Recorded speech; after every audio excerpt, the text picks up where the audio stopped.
আজ হচ্ছে পিঠে দুধ পুলি। তো দুধ পুলি করার সময় মোটামুটি এই পুলি গড়াটা প্রথম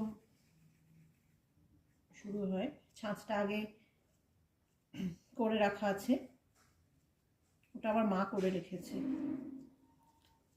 প্রথমে এই পিঠের খোলটা, পুলির খোলটা বানানো হচ্ছে এরকম বাটি শেপে।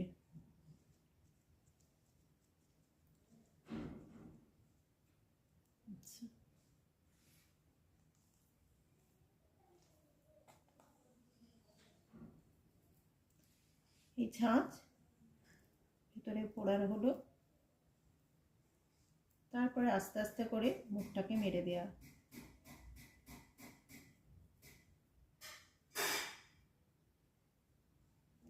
নিয়ে মুখটাকে একটু মুড়িয়ে দিলে পিঠেটা আর খোলে না। ভালো করে মুখটাকে মেরে দিতে হবে। দিয়ে এবার দুদিকটা একটু ছুচলো করে দিলে, একটু বেঁকিয়ে দিলে শেপটা এরকম দাঁড়ায়। তো দেখুন এইভাবে একটা একটা করে পুলি গড়া হচ্ছে।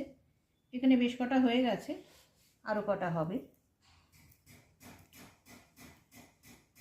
সদস্য পিছু অন্তত বাড়ির সদস্য পিছু অন্তত 4টে করে